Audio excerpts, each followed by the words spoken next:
بعض لوگ سامعین سوالات کرتے ہیں کہ ووٹ ایک امانت ہے، ہم کس کو ڈالیں، ضائع کر دیں، اور یہ بھی ظلم ہے، ضائع نہیں کرنی چاہیے۔ کیوں بھی ظلم ہے؟ آپ بدمعاش کو دینا چاہتے ہیں اپنی امانت ہے کیا؟ میں ایک سوال کرنا چاہتا ہوں کہ آپ اپنے پیسے یا سونا یا کوئی قیمتی چیز ہے، کیا آپ وہ امانت پیسوں والی، سونے والی اور چیز والی امانت کیا آپ کسی فاسق کو دیں گے، چور کو دیں گے، ملک لٹیرے کو دیں گے امانت؟ آپ اپنا 5 لاکھ روپے 1 تولہ سونا کیا آپ کسی ڈاکو کو دیں گے یہ میری امانت رکھ لیں واپس کر دیں؟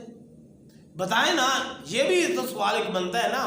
بعض اوقات لوگ امانت، ووٹ امانت ہے، ضائع نہیں کرنی چاہیے، دینی چاہیے، جس کو مرضی دو۔ اور میاں تو 5 لاکھ روپیہ کسی ڈاکو کو دے سکنا ہے بھی میاں ڈاکو صاحب اب میرے کو 5 لاکھ روپیہ لا تو میری امانت ہے واپس کر دیں، اور تو پیسے ایک امانت سونا امانت طور پہ ایک ڈاکو کو نہیں دے سکتا، ایک ظالم تو نہیں دے گا۔ کیوں؟ تینوں پتہ ہے ظالم ہے واپس نہیں کرے گا۔ کیوں؟ ایک ڈاکو نے امانت نہیں دے گا، تینوں پتہ ہے وہ کھا جائے گا، چور نہیں دے گا، ملک کے غدار کو نہیں دے گا، محلے کے شہر کے غدار کو نہیں دے گا امانت بھی مجھے ملنی نہیں ہے، بھی ضائع ہو جانی ہے۔ تو یہ بھی امانت ضائع نہ کر، ووٹ بھی امانت ہے لیکن ضائع بھی تو نہیں کرنی چاہیے۔ ایمان امانت ہے، ووٹ ضائع بھی نہ کرو۔ پھر ہم کہتے ہیں نا، پھر ہم کس کو دیں؟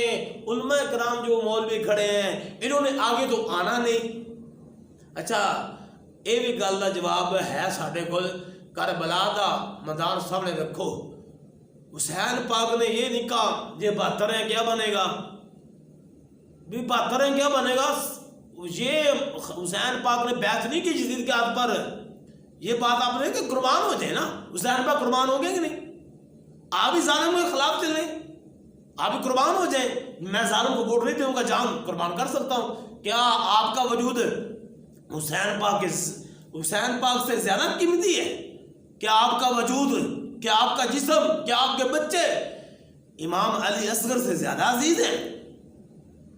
یہ بھی دیکھیں نا، ہم امانت، ووٹ امانت ہے، ضائع نہیں کرنی چاہیے۔ میاں امانت ہے تو پھر ظالم کو بھی نہیں دینی چاہیے، امانت ضائع بھی نہیں کرنی چاہیے، امانت ظالم ڈاکو چور کو بھی نہیں دینی چاہیے۔ یہ بھی بات یاد رکھنا۔ اللہ رب العالمین عمل کرنے توفیق عطا فرمائے۔